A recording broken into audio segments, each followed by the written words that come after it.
आज मैं लेके आई हूँ लच्छेदार कचौड़ी। आज हम बनाएंगे लच्छेदार कचौड़ी। इसे बनाना बहुत ही आसान है, बहुत जल्दी बन के भी तैयार हो जाता है। हेलो फ्रेंड्स, आप सभी का हमारे आई किचन में स्वागत है। चलिए इसे बनाना शुरू करते हैं। इसे खाने में भी बहुत ही टेस्टी लगता है, बहुत ही क्रिस्पी क्रंची बन के भी तैयार है। आप देख सकते हैं। चलिए इसे किस तरह बनाना है, चलिए हम देख लेते हैं। सबसे पहले इसके लिए हम लेंगे एक बाउल। अब इसमें हम डालेंगे मैदा। मैदा हम ले रहे हैं 4 कप। आप अपने पसंद के हिसाब से क्वांटिटी कम ज़्यादा कर सकते हैं। जितना आपको कचौड़ी बनाने है उसी हिसाब से मैदा ले सकते हैं। अब इसमें ऐड कर लेंगे 1 छोटी चम्मच नमक, यानी स्वाद अनुसार नमक। नमक डालने के बाद इसे अच्छी तरह से मिक्स कर लीजिए, यानी अच्छे से मिक्स कर लेनी है। ये हमारे अच्छे से मिक्स हो गई है। अब इसमें हम ऐड कर लेंगे ऑयल। ऑयल आप कोई भी ले सकते हैं, ऑयल अब कैस्टर ऑयल या ये हमने लिया है राइस ब्रान ऑयल लिए हैं। ऑयल डालने के बाद इस तरह से मैन कर लीजिए और इस तरह से मुट्ठी बना के देखिए। अगर आपकी मुट्ठी बन रही है तो ये मैन आपके अच्छे से बन के तैयार हो गए। मैन करना मतलब मिक्स करना कहते हैं। मिक्स कर लीजिए। अब इसमें थोड़ा थोड़ा पानी डालिए। अब इसे अच्छी तरह से गूँथ लीजिए।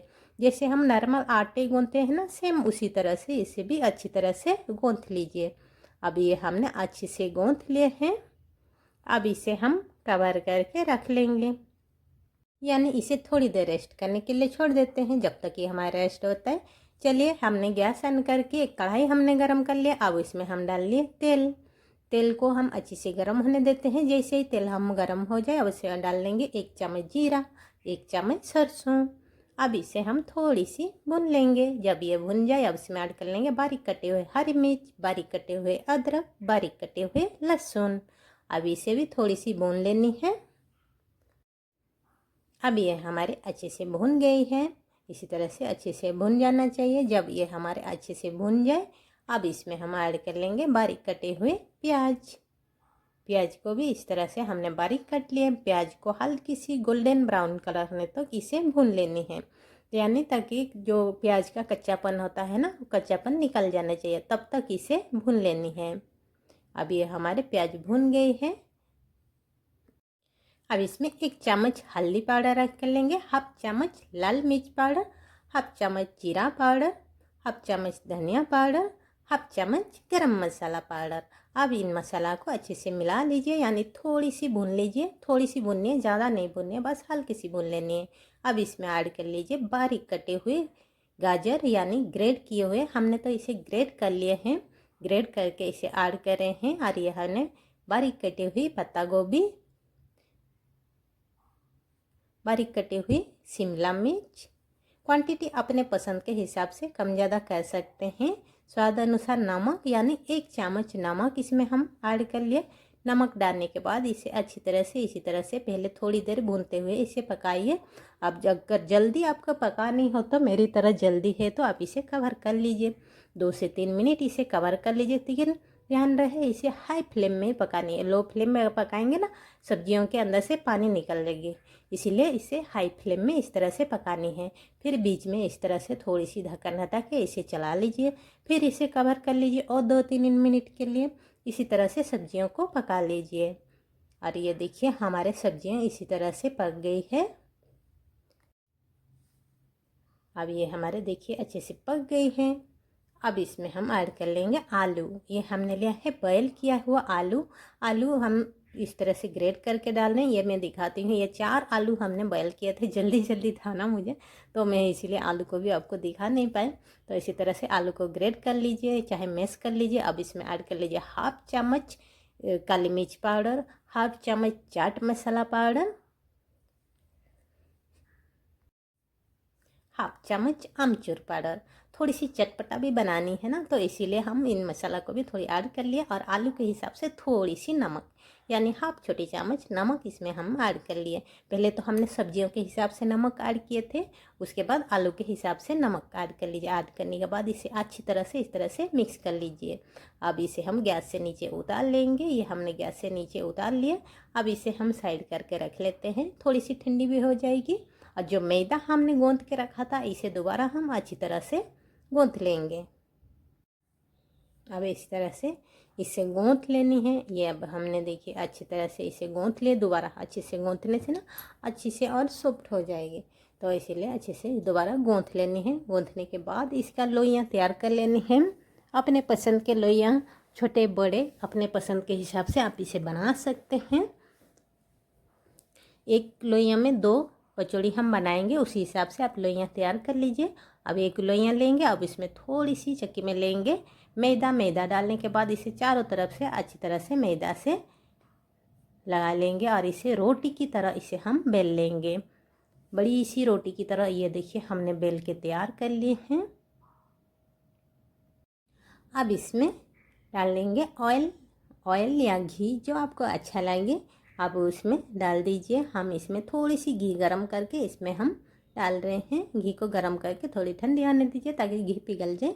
अब इसे इस तरह से ग्रीस कर लीजिए। आप एक छलनी लीजिए, उसमें थोड़ी सी मैदा डाल लीजिए। मैदा डालने के बाद इसे चारों तरफ से इस तरह से अच्छी से लगा लीजिए। ये हमने इस तरह से चारों तरफ अच्छी तरह से लगा लिए। अब इसे इस साइड से फोल्ड कर लीजिए, फिर दूसरी साइड से फोल्ड कर लीजिए। फिर इसमें थोड़ा और घी इसमें लगा लीजिए इस तरह। फिर इसमें लगाने के बाद फिर थोड़ी सी मैदा इसके ऊपर डाल दीजिए। फिर इसे अच्छी तरह से इस तरह से मिला लीजिए। फिर इसे फोल्ड कर लीजिए। फिर उसके ऊपर से फिर डाल दीजिए घी या ऑयल। फिर मैदा डाल दीजिए। फिर इसे पिला लीजिए। फिर दूसरी साइड भी इसी तरह से फिर लगा लीजिए घी, फिर लगा लीजिए मैदा। इसी तरह से आप जब लगाएंगे ना, आपकी कचौड़ी एकदम खास्ता क्रिस्पी क्रंची बन के तैयार होती है। इसलिए मैं इसी तरह से बार बार इसे मैं लगा रही हूँ। फिर इसी तरह से बेल लीजिए लंबे आकार में, और थोड़ी सी इस तरह से चौड़ाई आकार में इसी तरह से इसे भी बेल लीजिए। बस हल्की सी चौड़ाई करनी है, ज़्यादा नहीं करनी है। इस तरह बस थोड़ी सी। और ये देखिए हमने इस तरह से बेल के तैयार कर लिए हैं। फिर इसके ऊपर फिर दोबारा हम डाल देंगे घी डालने से ना क्रिस्पी क्रंची बहुत अच्छी बनती है, इसलिए हम इसमें घी डाल रहे हैं। आप चाहे तो नॉर्मल कोई भी ऑयल डाल सकते हैं। फिर इसमें डालने के बाद फिर थोड़ी सी डाल दीजिए मैदा। आप इस तरह से बनाएंगे ना बहुत ही अच्छी बनेगी। दोनों तरफ से इस तरह से फिर लगा लीजिए, है ना। इसे तो झटपट लगानी है, बनाना आसान भी है। फिर सेम उसी तरह से घी लगाइए, फिर मैदा लगाइए, फिर इसी तरह से इसे लगा के तैयार कर लीजिए। अब इसे इस किनारे से इस तरह से थोड़ी सी खींच के पकड़नी है ना। थोड़ी सी इस तरह से खींच के पकड़ के इसे रोल कर लीजिए। इस तरह से टाइट सी रोल कर लीजिए। और ये देखिए हमने इस तरह से रोल कर लिए। आप चाहे तो इसे चाकू से भी काट सकते हैं, नहीं तो मेरी तरह इस तरह से धागे से भी आप काट सकते हैं। ये देखिए धागे से ऊपर से थोड़ी सी निशान लगा लिए, उसके बाद नीचे की तरफ से धागे से इस तरह से काट लिए। धागे से काटने से ना कहीं भी आपके इधर उधर नहीं होंगी और अच्छी से काट के तैयार भी होगी। और इसी तरह से थोड़ी सी प्रेस कर लीजिए। प्रेस करने के बाद इसे बेलन के मदद से थोड़ी सी बेल लीजिए। सेम पूरी की तरह जैसे फिर बेलते हैं, सेम उसी तरह से बेल के इसे तैयार कर लीजिए। जितना बड़े बड़े हम पूरी तैयार करते हैं, सेम उसी तरह से उतनी बड़ी तैयार कर लीजिए बेल के। और ये देखिए हमने इसी तरह से पूरी की तरह इसे हमने बेल के तैयार कर लिया। देखिए दोनों की तरफ अच्छी तरह जैसे जैसे देख रहे हैं ना, जाली जैसे बन के तैयार है। और जो मिक्सचर हमने वेजिटेबल्स के बना के रखे हैं इसे अंदर डाल दीजिए और इसे इस तरह से किनारे से पकड़ते हुए ऐसे इस तरह से फोल्ड कर लीजिए। अब इस तरह से इसे घुमा लीजिए और इसे हल्की से इसे प्रेस कर लीजिए। अरे देखिए कितने अच्छे से हमारी कचौड़ी बन के तैयार हो गई है। आप अभी से ही देख सकते हैं कितने अच्छे से बन के तैयार है। और इसी तरह से बाकी कचौड़ी को भी हम बना के इसी तरह से तैयार कर लेंगे। और ये देखिए हमने इसी तरह से बना के तैयार कर लिए हैं। इसी तरह से बनाते भी जाएंगे, फ्राई करते भी जाएंगे, बहुत जल्दी ये बन के तैयार भी हो जाती है। अब चलिए इसे फ्राई करते हैं। ये हमने गैस ऑन करके पहले से ही हमने तेल गरम करके रखा था। अब इन कचौड़ियों को आप इसमें हम तेल में डाल देंगे। कितनी अच्छी भी लग रही है ना। देखिए दोबारा मैं दिखा रही हूँ, अब इसे कितना सुंदर लग रहा है। अब इसमें तेल में डाल देंगे। पहले तेल को अच्छी तरह से गर्म होने दीजिए, उसके बाद इसे मीडियम या लो फ्लेम में इसे पकाइए ताकि अंदर तक पके और अच्छी से क्रिस्पी क्रंची बन के तैयार हो। और इसे दूसरी साइड इसे पलट लीजिए। अब देखिए दूसरी साइड भी देखिए कितने अच्छे से फ्लावर की तरह लग रही है ना। और दूसरी साइड भी देखिए कितने अच्छे से लच्छेदार जैसे बन के तैयार है। दोनों ही तरफ बहुत ही अच्छी लगती है देखने में। और ये देखिए इसी तरह से ये हमारे फ्राई हो गई है, देखिए कितना सुंदर लग रही है। और इसी तरह हम सभी को प्लेट में निकाल लेते हैं। और ये देखिए कितना अच्छे से हमारे फ्राई हो गई, इसे हमने निकाल लिए। बाकी जो कचौड़ी हमने बना के तैयार किए हैं उसे भी इसी तरह से हम फ्राई कर लेंगे। और ये भी देखिए कितना अच्छे से हमारे ये फ्राई हो गई है, देखिए कितना सुंदर लग रही है ना। देखिए देखने में भी कितना सुंदर लग रहा है, खाने में भी उतना ही टेस्टी है फ्रेंड। अब ये देखिए हमने सभी को इसी तरह से फ्राई कर लिए हैं। अब चलिए इसे परोसते हैं। इसी तरह से इसे आप हरी मिर्च के साथ खाइए, चटनी के साथ खाइए। हमने सेजवान की चटनी लिए हैं, ये दाल की चटनी है। आप जिसके साथ आपको खाने के मन है उसी के साथ साथ खाइए, चाहे आप ऐसे भी खाइए, बहुत ही अच्छा लगता है, बहुत ही टेस्टी लगता है। आप इसे एक बार ट्राई कीजिएगा ज़रूर। आई होप कि मेरी वीडियो आपको अच्छी लगी होगी, हेल्पफुल होगी। तब तक हमारे चैनल को लाइक, सब्सक्राइब, शेयर और बेल आइकन बटन को दबा दीजिए ताकि हमारे नोटिफिकेशन सबसे पहले आपके पास पहुंच जाए। फिर हम मिलते हैं और एक नए वीडियो के साथ। हम इसे मैं तोड़ के दिखा रही हूँ, देखिए कितना क्रिस्पी क्रंची बना है फ्रेंड। देखिए और देखिए मैं हाथ में निकाल रही हूँ, इसे भी निकाल रही है। और इसी तरह से आप इसे खाइए, बहुत ही टेस्टी है। एक बार इसे ट्राई कीजिए, देखिए कितना सुंदर है उसका लुक भी, है ना। थैंक यू सो मच मेरे फ्रेंड्स।